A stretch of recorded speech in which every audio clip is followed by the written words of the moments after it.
so I can upload it. How are you? How are you today, Professor? I'm doing pretty good. I literally spent my whole entire today so far just playing games with my friends because I completed all my homework yesterday. It's nice when you can do that. I've been taking care of a couple things here. I'm backed up on a bit of work. I'm hoping to get it all done soon.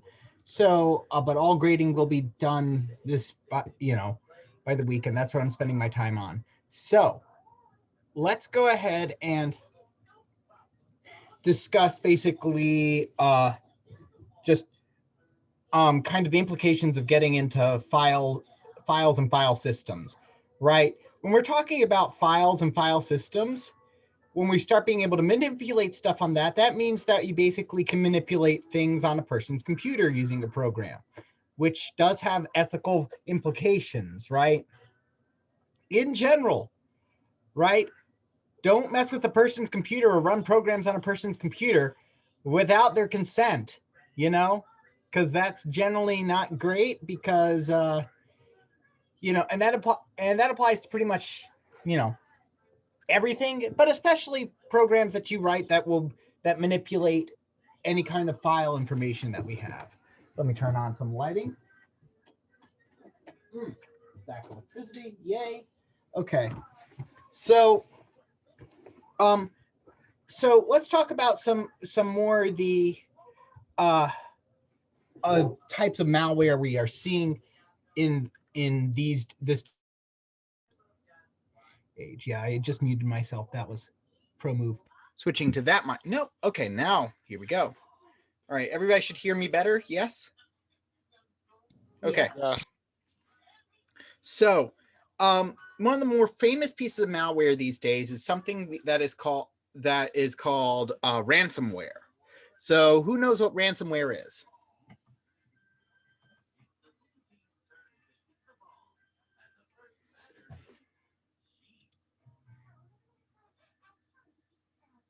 If I'm not mistaken, I think ransomware has to do with locking someone's information behind something and getting them to pay for it.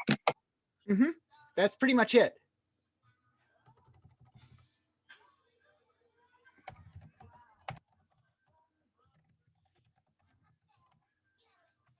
Yeah, all the Runestone assignments that have been assigned are going to be graded. That's not the only time that I'm going to run the grader, though. Now that we've got a good queue of assignments, I'm going to plan on running the grader every week and uploading it to Canvas every other week. So, regardless, let's go ahead and talk about ransomware. Right, the idea here is that you have a program that makes files inaccessible until you pay up, right?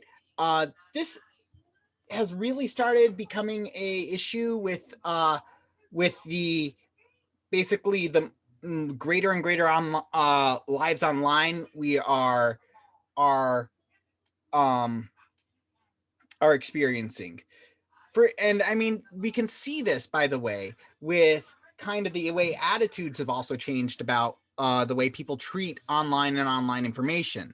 For example, right, you used to be able to be, the retort for if you were being bullied online or harassed online was, well, that's, it's just the internet. It's not real life. You can just turn off the computer, right, to stop the harassment, right? And that was something that was 90s, early 2000s kind of the attitude, and we kind of see now in 2020 that is just totally not cool, right? We see that basically online life as an extension of real life, especially with our real life names being entwined with a lot of pseudonyms we choose, right? So there are what's on. So we also see that with so we see that socially, but we also see it with security and monetary policies, right? Ransomware is one of the nastier attacks that you can experience, and it's one of the reasons you should definitely always back up your data in some way, shape, or form. Now, I'm not saying this because anything happened to me or anything happened to a student or anything in the news, but because we're going to be taught, because it's actually kind of trivial to write something that does this. Now, the missing piece for ransomware was Bitcoin, essentially, and the proliferation, as well as the proliferation of easy to find gift cards that can be sold off, like Google Play cards, Apple Play cards that can then be sold for, you know, real money.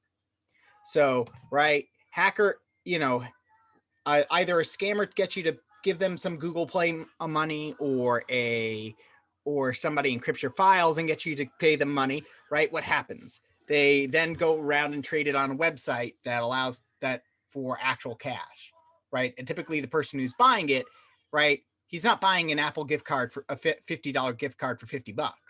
He's buying it for something like $49 for a $50 card, or 45. I'm not really sure what the exchange rate is. But the point being is that there's some transformation there that allows them to launder it into real money. Now so here's what happens when a program that has ransomware gets run on your computer. It starts looking through the various files for all sorts of files to encrypt. Specifically, it's really interested in the ones that have a file extension of .pdf, .doc, or something else, right? Then it will encrypt a file. Now, encryption is a security process. That's where basically you are taking a file and making it unreadable to anyone else who does not have the secret key, right? It's like locking a file into a safe, right? Like zipping up a file and then putting up a password on it, right? And then you have to have the password to open it. It's typically, so that's the kind of thing that happens. But this is encryption being used as a weapon, as a malicious purpose. Yes. I see your raised hand. What, the files are already encrypted? Nothing stops you from encrypting it again, right? What the then we've just encrypted the encryption. The point of encryption is that basically that you can unlock it and you can encrypt things multiple times. So for instance, if you think of it this way, suppose you have a secret code as opposed to a cipher. Coded language is very common. We see that in in stereotypic gangsters movies. Hey, be sure to deliver Vinny the package tomorrow. Yeah, that's going to be a very surprising package when he turns on his car. So, you know, coded language. The package is a bomb of some kind, right? So the idea, so that's a code, but that is a code. So there's nothing stopping that from taking us a message that's coded or already ciphered and ciphering it again. So, but the point being is that to undo the cipher that the attacker has done, you need their key. Now that can take a long time to either get it, or researchers can try to find a flaw to exfiltrate it. But the point being is that once your files are encrypted, it will delete the files, the original files. So all that's left is the encrypted files. And then the person is saying, pay me money, or, you know, your net, or, you know, for the encryption key, or your files are, you know, we're just going to leave the files like that. It's a particularly nasty attack, but, you know, it's doable with any kind of computer programming language. Now, a lot of antivirus software does kind of try to look for this kind of stuff to try to identify signatures in these common attacks. But these are the kind of dangerous things. So anyway, long story short, if I ever find out that you write some kind of ransomware or something like that, I will go through and see what kind of things I can do to revoke your degree. So long story short, don't write malware. Don't use your powers for evil. Okay. So with that being said, let's go ahead and see different ways that a simple way that we could use this power for evil. Okay. So what if it's in legal boundaries, like you're legally, like you are hired, like you're a cyber hacker? So if you're a cyber hacker, generally there's all sorts of things you can do. What if you scare the scammers? So Jim Browning and others like him. So Jim Browning specifically works in a legal gray area. Okay. So people who basically infiltrate hackers' networks and other things, they're essentially people who do that are or attack computers are technically committing a crime, much in the way that Batman is technically committing a crime. Okay. So that's one thing. People like Kitboga, on the other hand, who basically troll scammers and waste their time, that's definitely on the legal side of things. Okay. Now, with regards, and I have to say that because I'm trying to make a distinction of what's legal and what's not legal, right? The person's calling you. It's not your fault that they take that you're just chatting on to them for 7 hours, right? But so on the other hand, now going into pen testers and stuff like that, with that, what makes those legal is that you are being hired to try to test something, but you will probably never like encrypt, like perform any malware. The worst you're going to do is like you're going to, I don't know. I don't even know if you would do this, but once you have access to a computer, you can basically say, and now that I would do this, this is what I would do. Or sorry, now that I'm here and have access, this is what I can do. Right. If you can just think of it as a terms of, if you're doing pen testing, you're never really going to run anything the criminals are going to run. Instead, you'd be basically doing a capture the flag, kind of doing something that shows that you have a symbolic victory on their network. For instance, with a pen tester who basically went in and one of my favorite videos is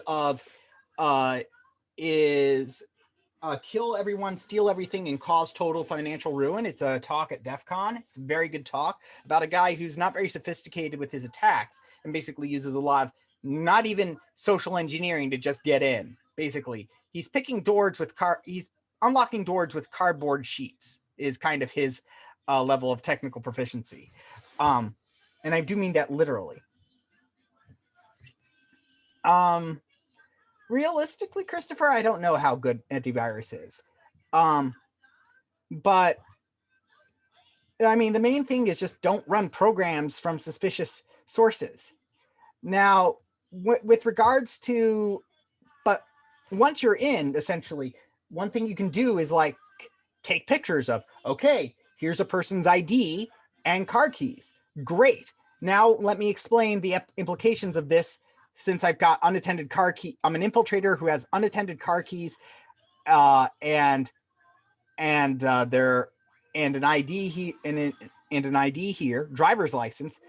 So implication of this is I can basically hide out into in this person's car until end of work hours, and then I can make them do whatever I want. So typically, basically, once with pen testing, it's all about basically getting to a certain point and then saying, and now that I'm here, this is all the ways you are pwned. I'm not speaking from experience. I am guessing about how that would work.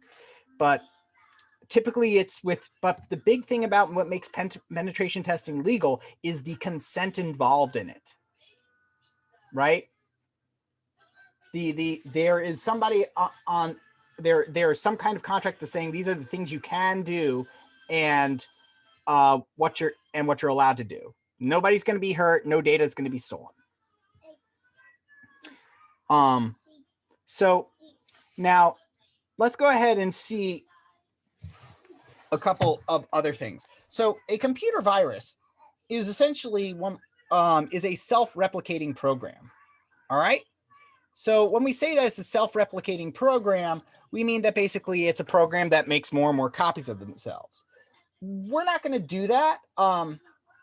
There's some viruses like worms that basically say, hey, if I'm in memory, fork and make more of myself.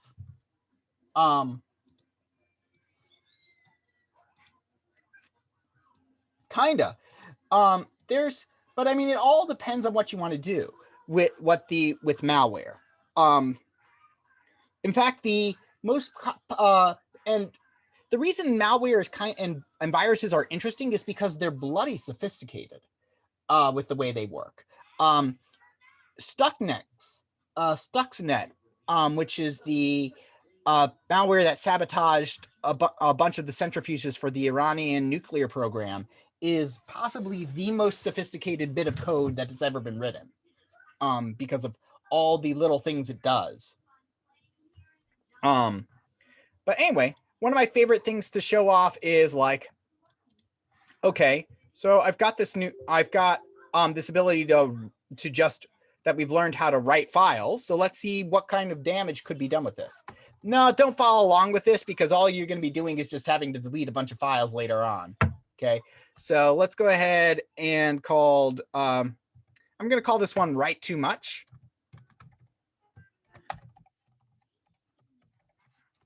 Right. And I mean, there's very little that stops that an antivirus will stop once it's on your computer.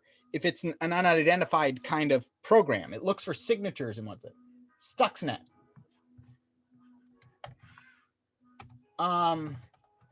It was most likely created by the United States and Israel in an operation called Olympic Games, but there's not been any, but that's all super, classified, and we don't necessarily know. All right, so let's go ahead and write a file. So right, open. I have a question. Yes. Should we be doing this with No. you? No, it would waste your time. Open. Let's call this target.txt. Okay. And how do we open something? In write mode. Right. So remember, this is how we open a file and write to it. Okay. Once we do this, we're going to go and talk about turtles, and we're going to talk about stuff that's similar, that can be kind of analogous to the lab that you'll be doing tomorrow. So open target, I'll just call it target is equal to open and write this file, right? So remember, this is how we write a file. We basically just simply say, hey, here is a file and here is a bunch of text. Target dot write, and then I tell it what I want to write. Yep, this is essentially me. I'm essentially writing something very dumb over here, but kind of getting across that basically this could have ostensibly done something. Okay, so I'm just going to write hello. Target dot close. Okay, and that's all it takes in Python to write a file. Okay, so we're going to select this folder and open it. Okay. All right, so here's our target and write too much. And here's our target folder.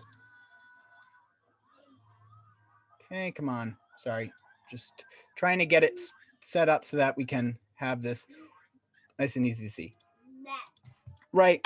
And if I write it again, it's going to overwrite the file rather than append. But if I said hello there, it would write that, right? This is all from yesterday. That's all.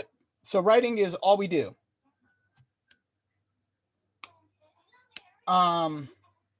Yeah, again, don't write malware. I'm trying to emphasize that it is a felony to basically run computer programs on somebody else's computer. Yeah, I got hit by it before. So don't do that. It's not cool. You don't get offered a job by the FBI. Okay, that's not what happens. These are big boy crimes, so to speak. So anyway, so what I'm doing here is kind of just more stupid than anything else, which is that, there's nothing stopping me from writing a lot of text to this. So for I in range, for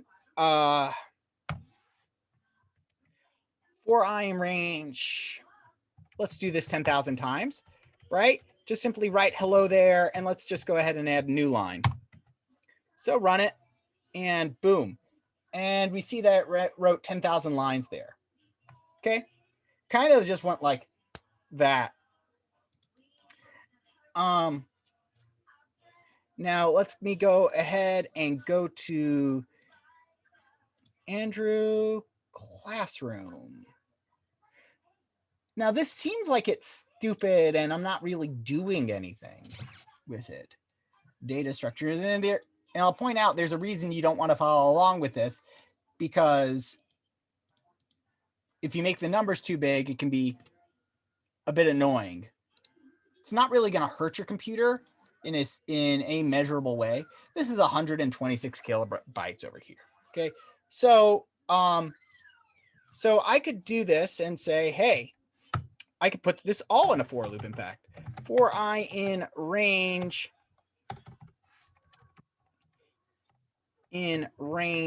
let's go and call this file num in range 10,000. So we're going to do 10,000 of these files. And what I'm going to do is, so that I don't get like 10,000 files over here, I'm going to go ahead and make a directory. Let's go ahead and actually see if I can make a directory first before I do any of that stuff. So what is a directory? A directory or a folder is just basically another file where you can keep stuff in. To say you want to put something in a folder, basically say, we just basically give it the folder name you want and then add a slash in. Okay. And right now it says, hey, that there's no folder called folder in there. So I'm going to make a new folder called folder so that I can store my files in there. And now if I run it, you can see, open up this folder and see, hey, there's the target file. So basically it just gives me a way to open up and delete everything that I need. So a folder. So first off, Windows, basically you'll see that they use these kind of slashes, and Mac and other Unix systems like Linux use this slash. Python will do its best to automatically translate that for you so that it's compatible with all systems. So regardless, we'll get into that in just a bit. So we'll get into the way files are organized on your computer in just a bit. So now I can do this. For file num in range 10,000, what are we going to do? We're going to say target is equal to folder. And then what I'm going to do is I'm going to go file plus string. So I'm going to convert that into a string. I'm going to convert this number into a string. File num plus. So it will be target 0, target 1, target 2, target 3, target 4, right? And then I'm going to write it. So, and that's all I have to do to write 10,000 files. Still going. Let's open up our folder over here. See, so we should be, but it's still going. It may not have updated over here, so I'm going to hit the refresh button. Let's see. Oh yeah, see, we've got lots of we've got a lot of files over here. Quite a lot actually. So let's go and see my computer. Let's go ahead and see my classroom again. Andrew. I'm going to run this a couple times, by the way, just so you can see. Destruct. So if we go into ITP, first off, classroom should go pinned over here in quick access. ITP this year. And we see that basically this has 3,000 items so far, or it's still working on it. 10,000 is quite a bit to produce. It's actually not able to keep count. Let's go ahead and open up my task manager, by the way, and see what's going on over here. Processes. Hey, look at that. It's using 100% of the CPU. That's cool. Okay. Let's go and check out the performance. Oh, it doesn't like me. It doesn't like me right now. Look at that. All 16 of my virtual cores are being used in just producing files. So let's see. It's not really doing too much of the of the writing, though. It's not really anywhere near the writing. It's mainly just CPU intensive, which is really interesting that it's so CPU intensive. So a lot of the one of the most annoying viruses out there is called a Wabbit, WABBIT, which is basically very annoying, or fork bomb. Essentially, it just basically blows up it just simply does a lot of this to your computer. It basically forks itself and keeps forking itself, forking where it duplicates its own process, and until there's like no space for anything useful to run. So, okay. And at the end of the day, let's see. So we're almost there. We're almost at the end here. There we go. Strangely enough, the computer, yep, we're done now. Strangely enough, the computer is still kind of going, that was a bit too much. Oh, it's catching its breath a bit more. Now let's see. So properties. And that was a gigabyte. That was a gigabyte of writes right there. Okay.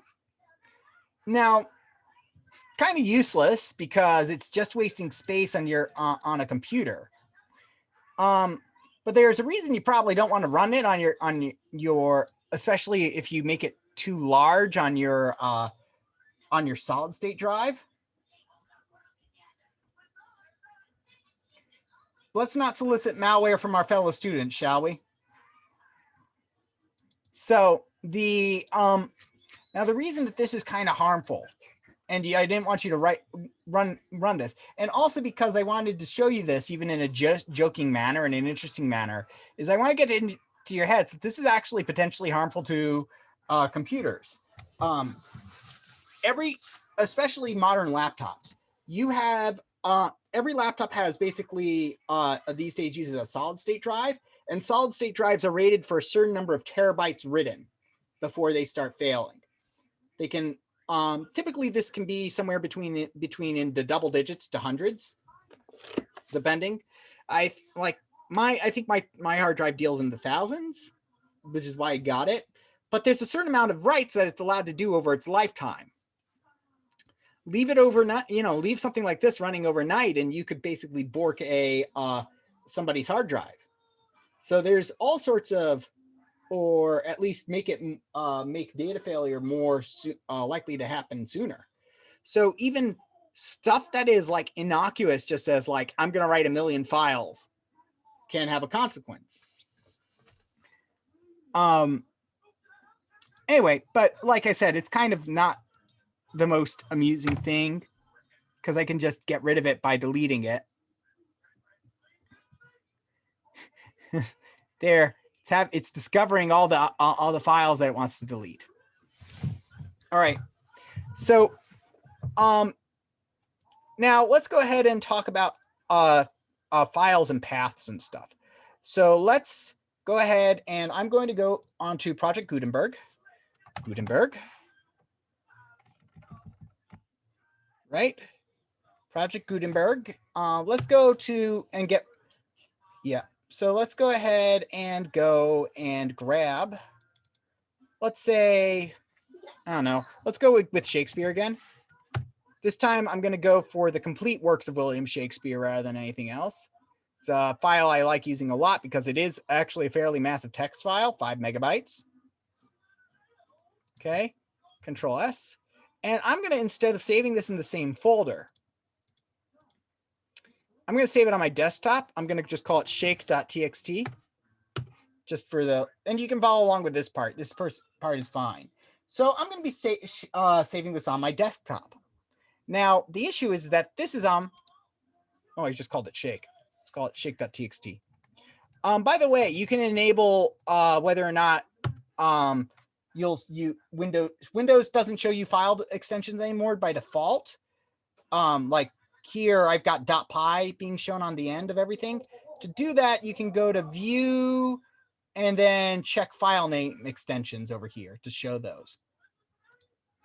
I find it very useful, but anyway, so we've got our file over here. Now, suppose I want to open this file, right? So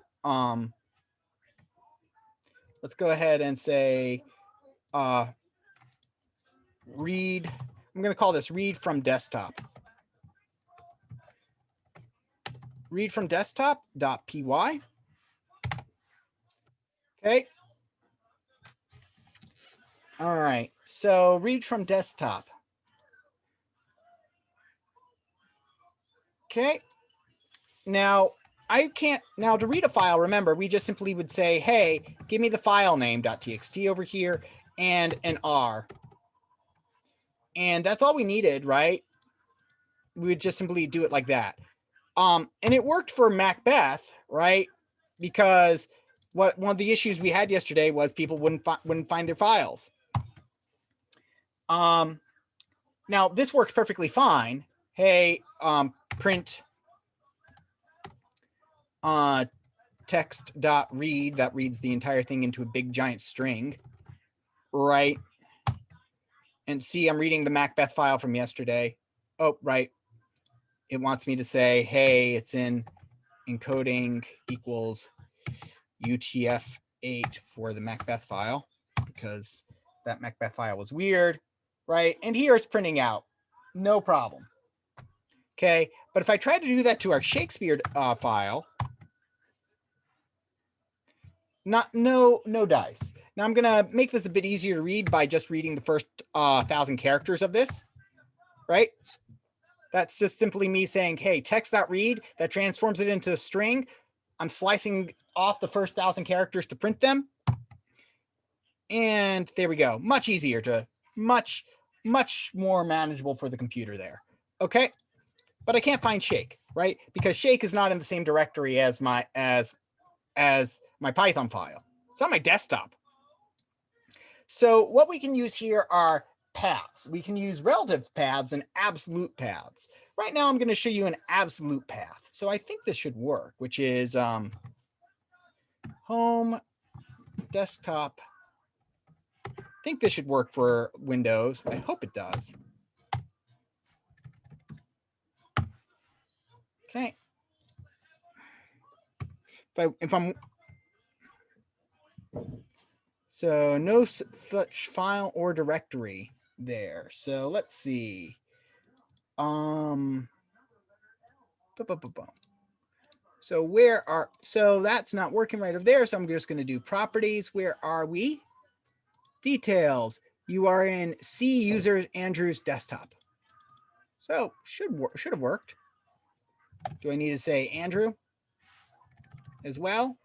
Or just does the tilde not, or does the home symbol not work in Python over here? That is a question for another time, I guess. So I figured it would bring me here.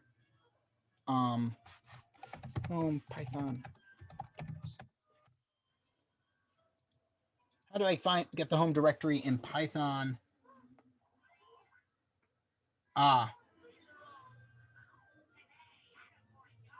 Okay, so it's saying for me basically to use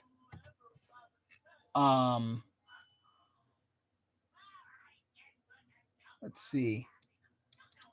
1 second. I'm going to just do something very quick over here because I'm curious about this. So C users Andrew, right? That should be, oh, does it need me to do, do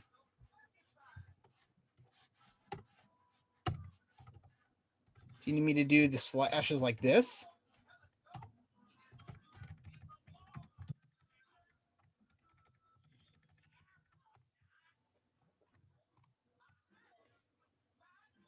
Okay, C users Andrew, no such file directory slash, oh, come on.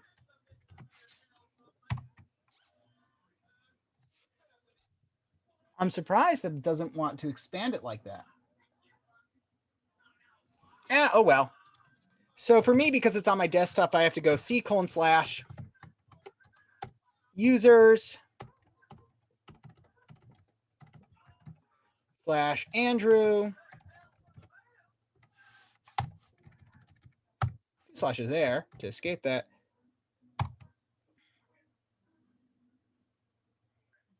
Unicode escape cannot be decoded in there. Let's remove this. Open. What's going on there?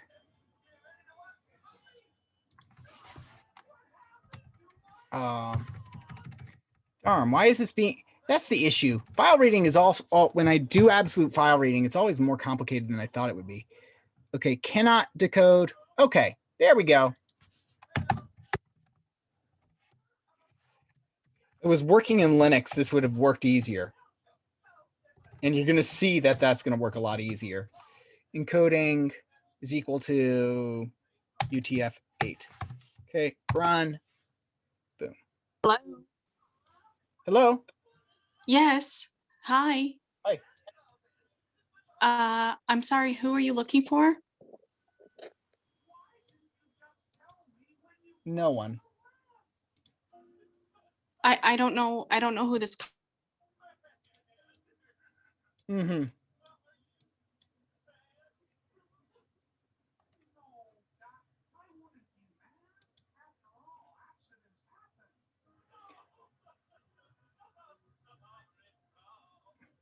Oh, that was interesting. Okay, moving on. I think somebody was trying to trying to troll, and I surprised them on being quick on the uptake.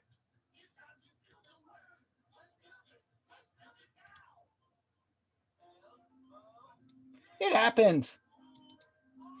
It happens about once a semester to me. But oh, I don't know. I didn't give them the opportunity. It's not too hard to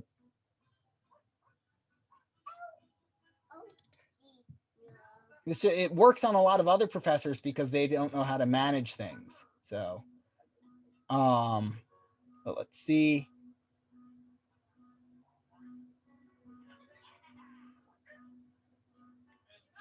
All right, so let's keep going on. So we've got ourselves so over here, I'm able to read the complete file that's on my desktop.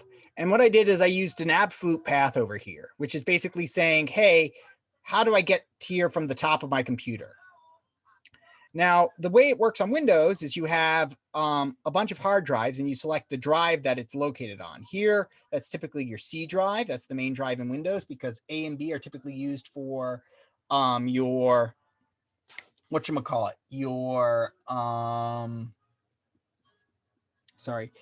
A and B are typically used for, were used for old floppy disk drives. So that kind of made it an issue. And yeah, my issue was that I wasn't using double backslashes. I thought I could get away with it with Python being smart.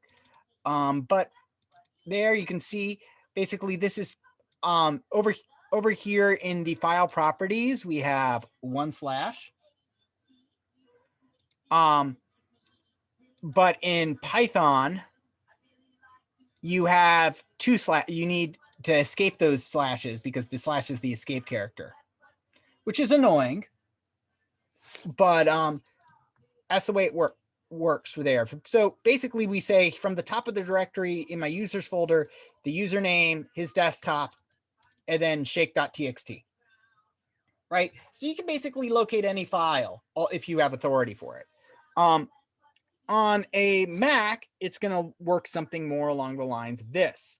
So give me one sec. This will probably be a bit trickier. So terminal. Sorry, I just had to remember the correct thing to open. So I'm going to open up a terminal and go and open up Linux over here. So I'm running a Linux virtual machine right here. Apologize for the tiny text over here. Yes, I know that I haven't opened this in a while. So here I'm on Linux. This is kind of what you would see if you opened up your command prompt in or your terminal in a Mac.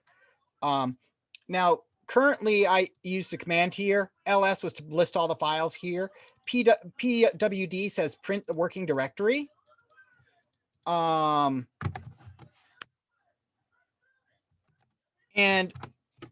the home, which is basically where you start, or home and then your username folder, is noted by a tilde over here. So the way I can just simply, so let's go ahead and basically create a this file over here, which is, we can, let's see. First, let's go ahead and get our Project Gutenberg file onto our virtual machine right over here. You don't have to know how to do any of this. You can use a GUI for this, but I can't right now. So there, I just used the command line thing to download a file, which is pretty cool. Now we list it. We say, hey, it's 100.txt. I'm going to rename it, which is just simply going to move 100.1 to shake.txt. So the text matches. Right. So now I have something called shake.txt. Again, I'm sorry if it's, let's go ahead and see. Can I color scope, font face? Is there a way to make the font size bigger? See over here or not? I'm sure there is. Let's go ahead and just try it. Font size is equal to, let's go with 30. That's a bit too big, but whatever. Okay. So first thing I did was I said wget, which got my file. And then listing here. So this is a bunch of stuff you can do with the command line. You can live and die in the command line. Let's see, do I have Vim installed? Cool, I do. So let's go ahead and write a quick Python program, just the one we just did. So, so I'm going to create a new folder though. Make dir programs. Okay. CD into programs. So now I'm working inside the programs folder. Okay. And you see that home folder programs. So let's go ahead and make a new program called Python reader.py. Okay, so here I am in my, and I'm going to write this Python file. Oh, let's see. So the file is called shake. Now, again, if I try writing this, open shake.py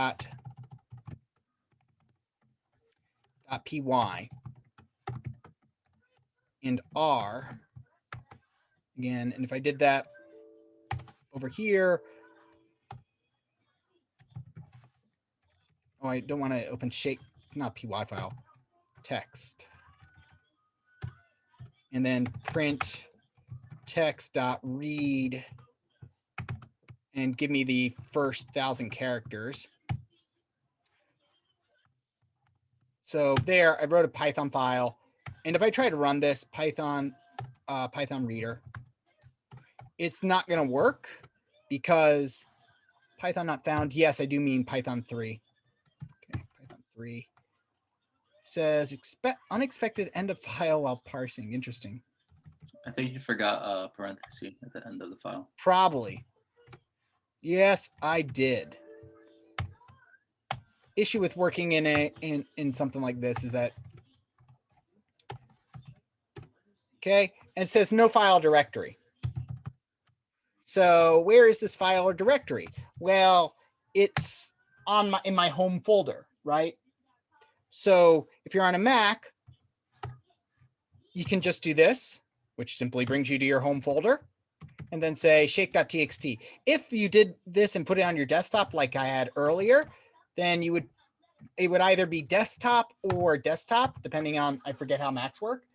But since I didn't put it in the desktop folder, I could just put it there. So right quick, and this simply says, hey, go to the home folder. No. Does it not? CD. Oh, I guess Python doesn't really like it when you do the, okay, I get it.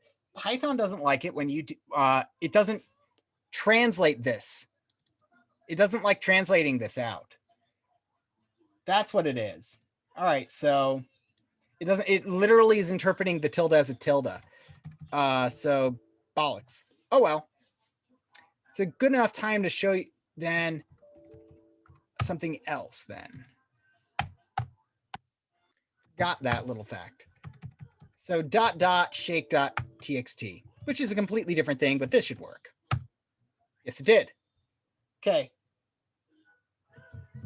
So in Windows, in the Windows side of things, I taught you how to do an absolute directory.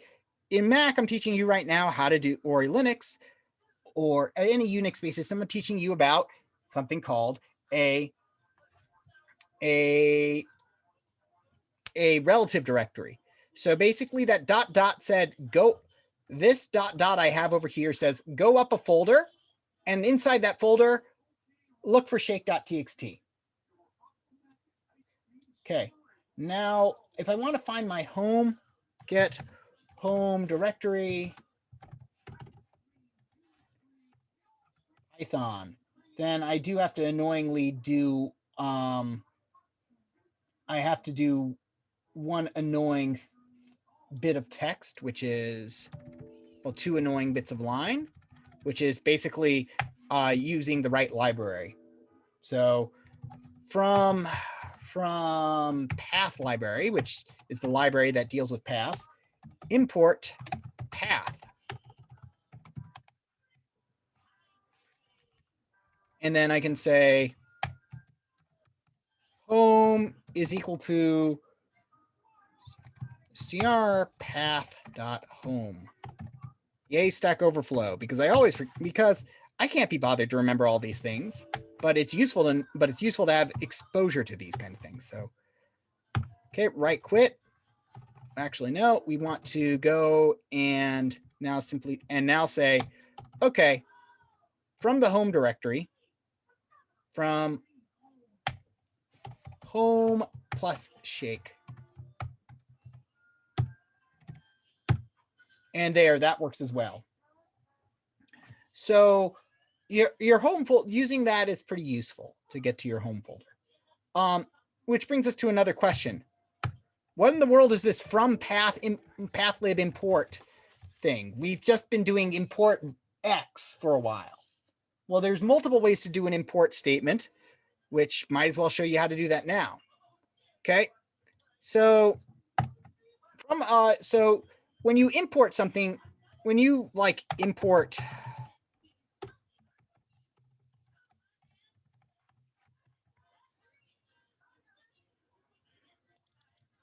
okay, small import .py.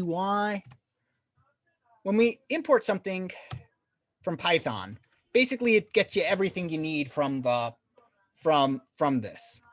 right? And we can just simply do, and then if we need to use something from the math library, we would just simply say, hey, give me the math library, and then give me, like, say, the square root. That's pretty common, right?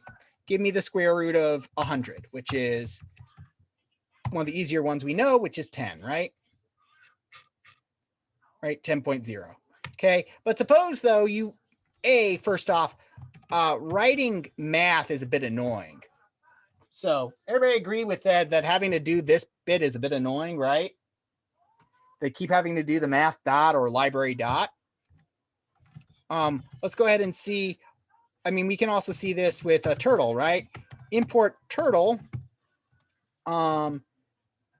Doing turtle dot Bob is equal to turtle dot turtle can be a bit just small and tedious to do that. Okay. Just having to write turtle dot library, turtle dot turtle, turtle dot done. So there's a special keyword we can use.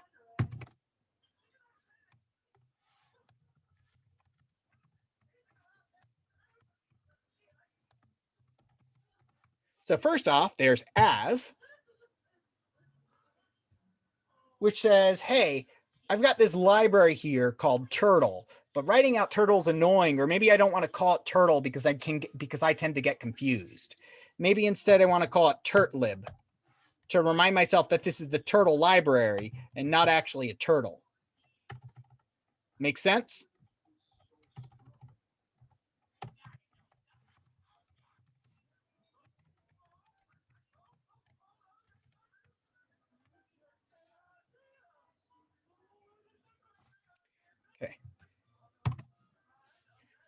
So yeah, so I can just call it whatever I want to. Similarly, in a similar thing, I can, instead of importing everything from a library, I can say from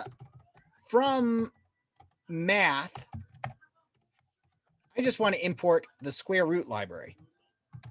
What's cool about that is then you only get access to that library, and you can just call it without having to use the math preceding it, which is pretty cool. So what we were doing over here was that basically saying, we were saying from the path library, import path, because that's the only thing we needed. Otherwise, we could just do import path library, and then home is equal to string pathlib.path.home. How much of this will you need to know for the next quiz? Pretty much none. Don't worry about that. It's more for the next, it's more the file reading and writing. But if you're trying to do something a bit more ambitious for your final project, which I will be just starting to discuss next week, not something to panic about, trust me. Okay. So when I say don't panic, I really do mean don't panic about it. But if you want to do something more ambitious for it, then especially with files, it will be useful to look up on those. Okay. So let's go ahead and take a quick look at your assignment, and then we're gonna do something kind of tangentially related to your assignment. Sorry, I'm very curious as to what that person who started talking, what they were trying to do was. Just can't stop thinking about it. I did get a rather nasty troll back in spring who greatly insulted my qualities as both a father and a husband. So that was rather annoying.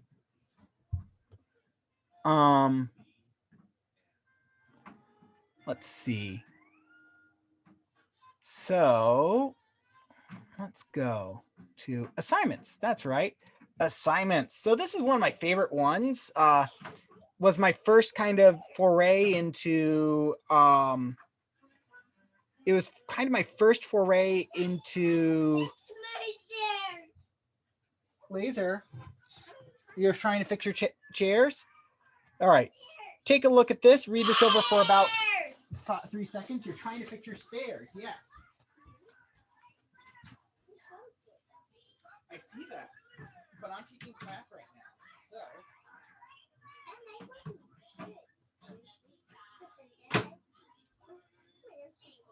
well, I can't do that right now, Laser. I'm busy with my class. All right. So this was inspired by the Hurricane Irma. So you're going to get a bunch of files. Inside the files are a couple things. Starter files. You've got something called irma.py, and you've got data and images. The most important thing is that these all stay together, right? You can't just throw this onto your desktop, one file onto your desktop and then the data somewhere else. These all have to stay together. If they're not together and you try just running this, I'll know that you haven't really worked on it, right? So the file itself is actually kind of interesting. It's got two functions. One called Irma Setup, which tells you do not change this code. But what it does is that basically it uses some of the files and other stuff in there, like in the images folder, to set it up so that your turtle looks like a hurricane. And it also sets it up so that we're using the longitude latitude coordinate system as opposed to just XY. The next over here is a function that's called Irma, which is what you're going to be working on. And your Irma setup gives you a T, a WN, and a map background image. These things aren't most of these aren't too important. WN is the window that you're working in. This is the background image, which you don't need. But most importantly, T is your turtle here in this case. So your goal of this assignment is to take this little turtle T over here and make it do this. which is run it, and it goes ahead and it traces out a given hurricane's path on a map.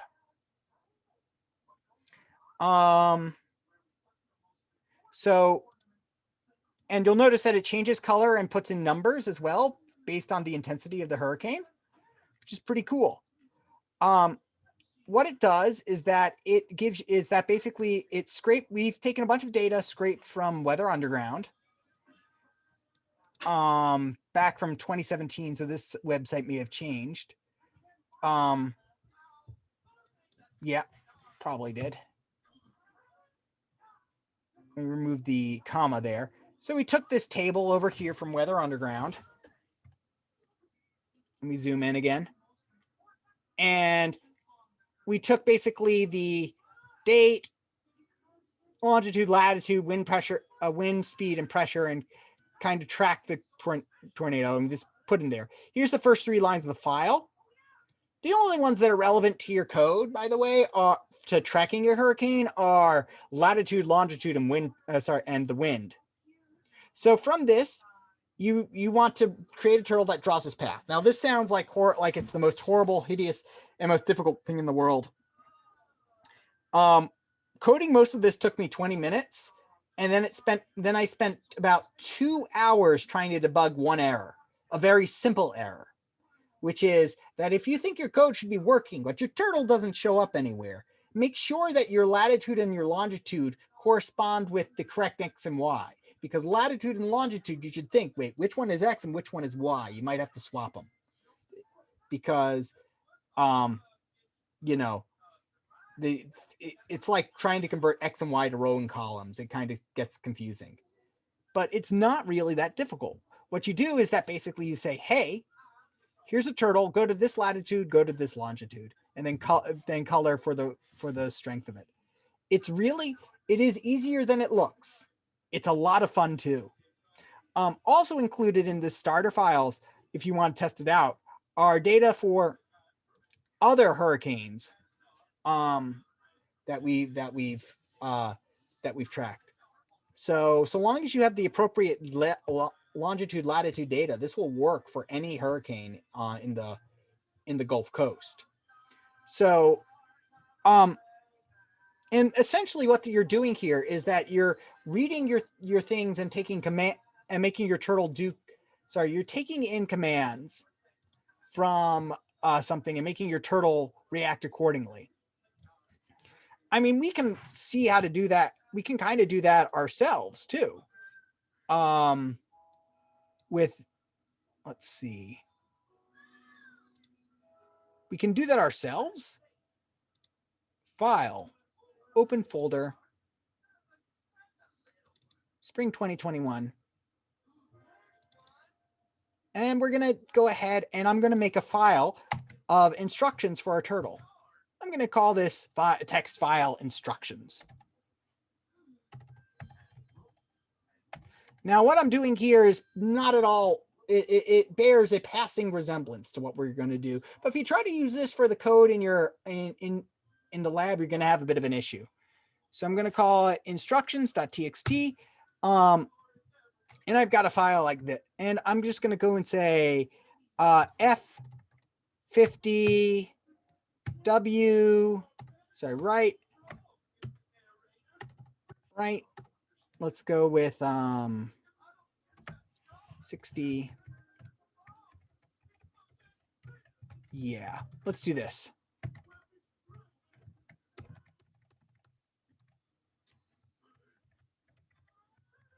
Okay. There we go. There's our instructions. So what we're going to do here is then say,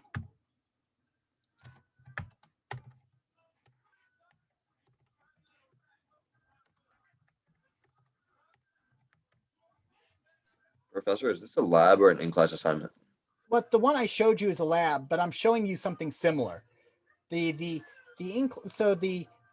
turtle tracker, the hurricane tracker is the lab you're going to be doing this week.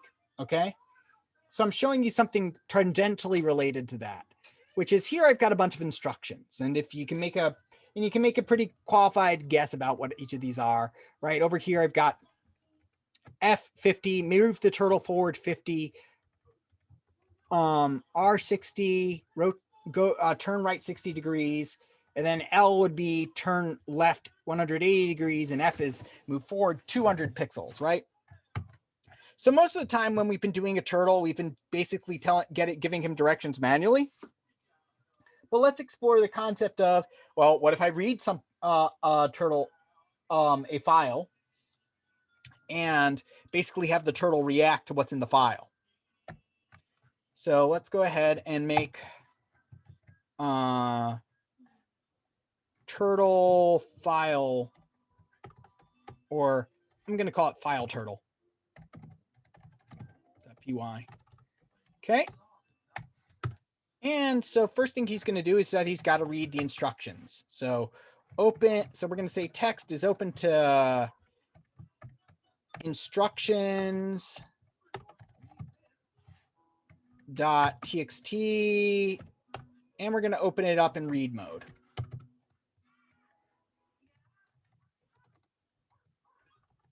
And now let's go ahead and print text.read to make sure we actually read it.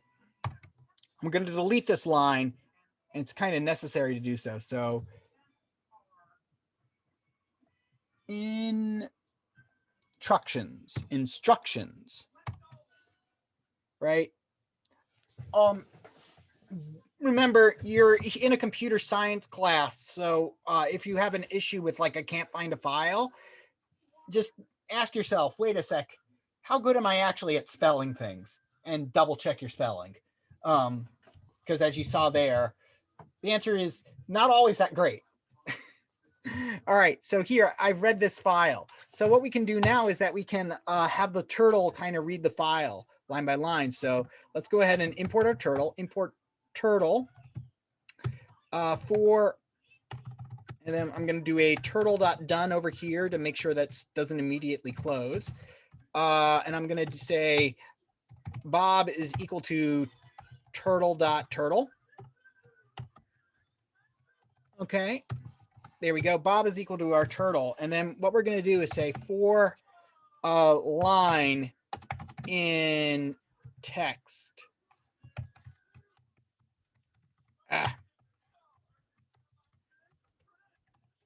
Print line.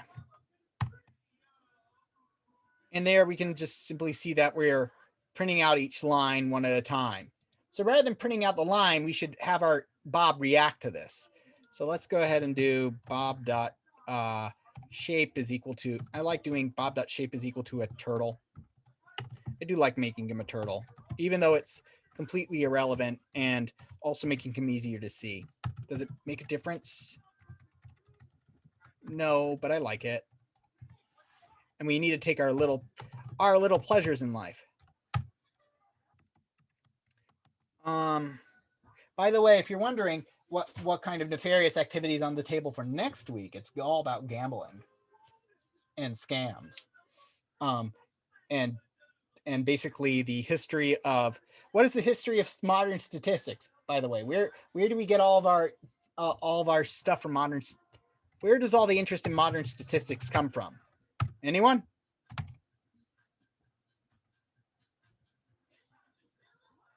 Or where did it start? Probably from gambling. Gambling, yes. Gamblers would hire mathematicians and go, so actually, what are my chances of winning the game? Or mathematicians who were gamblers would just basically work out the odds of dice games, because there wasn't anything on TV back then.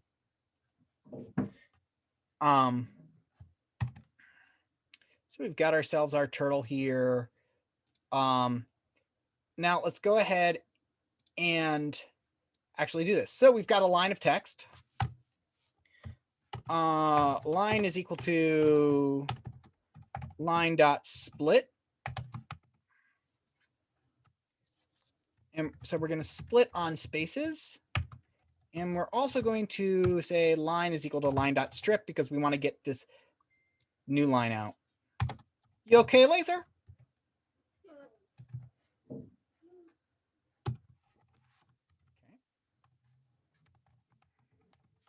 And so now we've got each line split up into two things, which is a letter of some kind and a number. So let's go ahead and actually be verbose about that, which is instruction is equal to line at index 0, and val is equal to int line 1. So now we've got our instruction and our value, and basically we say, hey, if instruction equals f, then we want Bob to go forward value, right? So if we see an F, we'll move forward, we'll do forward 50. If instruction is equal to left, then Bob should turn left by the value. And then if the instruction is, and I'm doing these all as if statements just so, or it's going to be else statements because you can only do one. I'm doing these all, I'm not going to bother doing an else because I might want to add some more instructions in depending. Bob dot write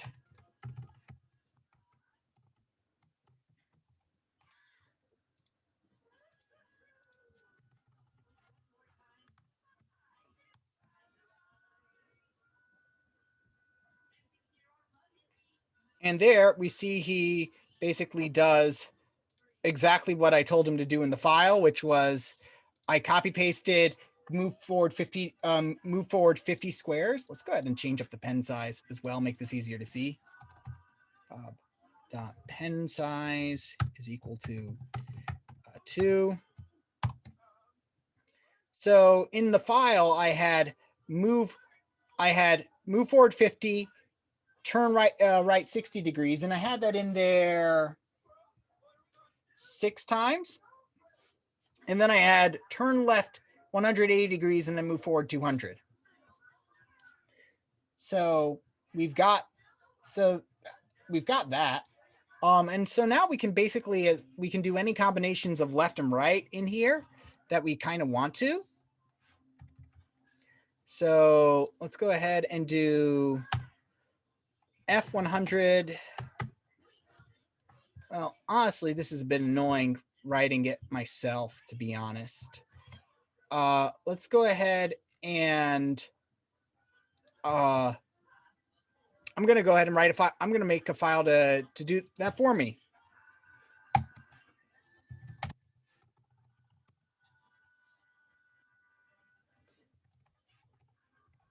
Write instructions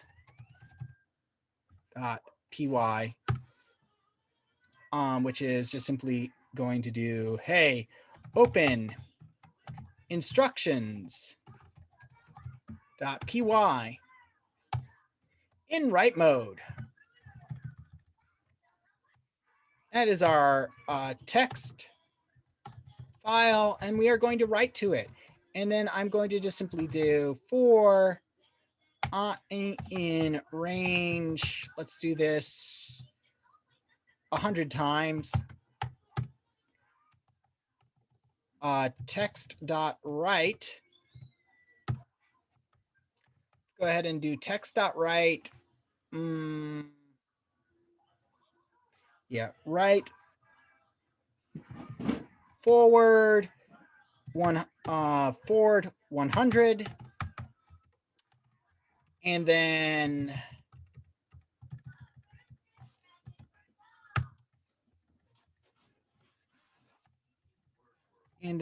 next line would be write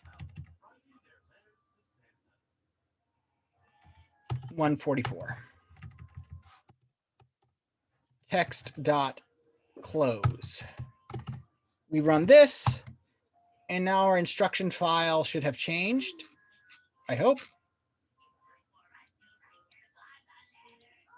Oh, I called it instructions.py. No wonder you didn't write it, so txt. So run it.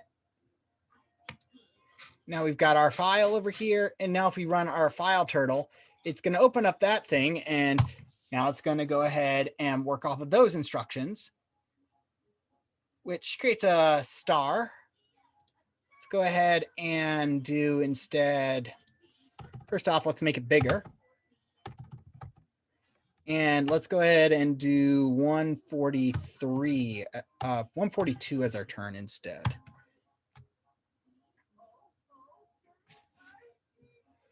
Okay, and now we'll go ahead and that file was well modified. So let's go ahead and run it. And again, it's getting all these instructions from the file.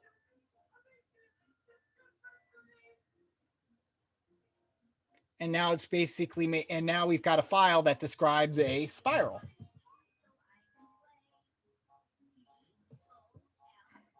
So again, we can basically have a file. We can have a file that describes kind of anything we want, and it will go. And in this case, we've got a file that describes, hey, here are instructions for a turtle, which is pretty darn cool. All right, so that's what I've got to show you for this week. Let's talk about next week's module. So I don't know if I have videos again. I think I might be. I think I kind of do, but also at the same time kind of don't. So let's. Oh no, Monte Carlo. Oh no, I have videos for next week. Okay, yeah, next week is not gambling. Next week that's module 9. So next week I do have videos which are about dictionaries, which will allow us to do much more interesting things with file reading, but also a lot more interesting things. I'll put up the exercises. There will be an associated quiz that goes over dictionaries. Dictionaries are by far the most kind of powerful way of organizing data in Python that we do have. And you'll be working on a lab for next. So you have the hurricane tracker coming out. Then you will do Hawaiian pronunciation. Again, I have to modify the due dates on these. The Hawaiian pronunciation one basically says, hey, is this a valid word? Module 9, you won't have videos. You kind of have videos for. So again, we're on week 7. We're doing a module week.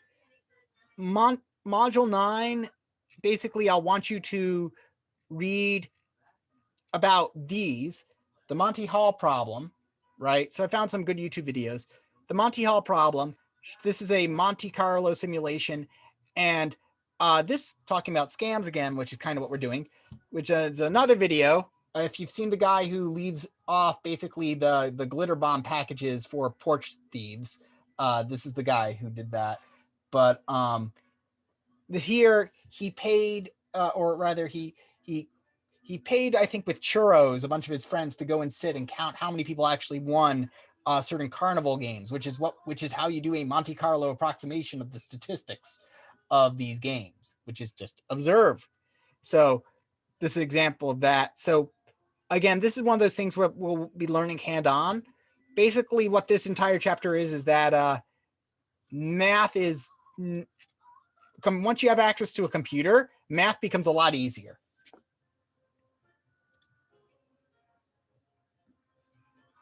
The minute you told of gambling, it brought back my addiction.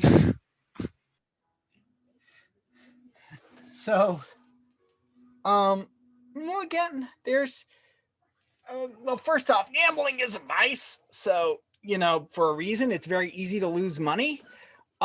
With that, the only game there's only one game that has where the player can actually have an advantage of the house. Anybody know what the game is off the top of their head? It's a blackjack or It roulette? is blackjack.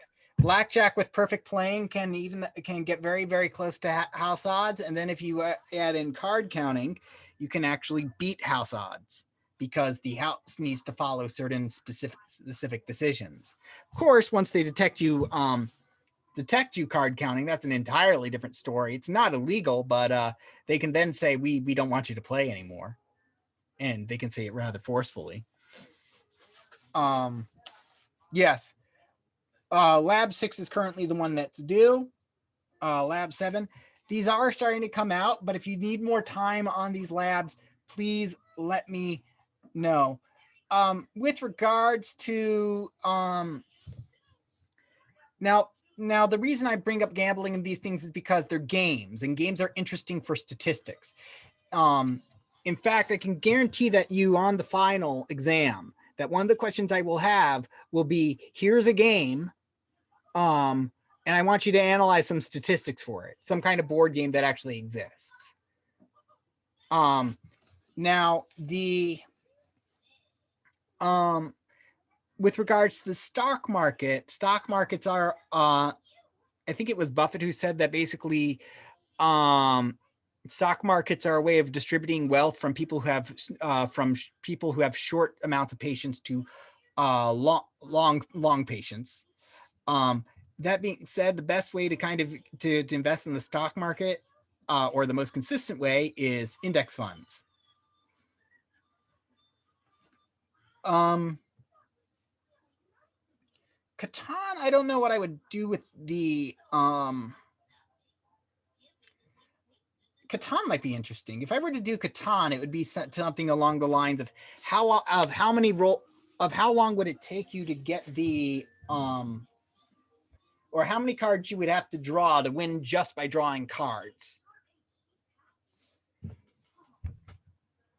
Okay. So with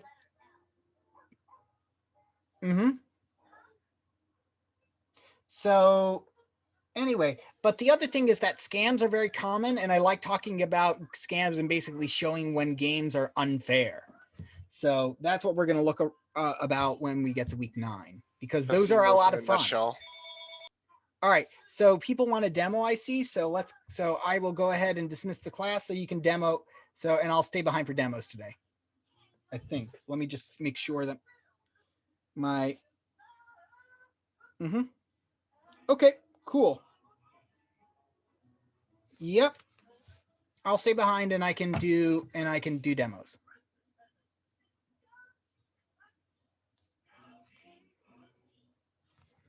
So someone from the government just called me to say happy birthday to like my uncle. I don't think it's from the government. I don't know. Someone just randomly called me and said hello. I'm like, who are you? I'm like, it's a random person. All right. Thank you, sir. I'll see you next Tuesday or Monday, depending if you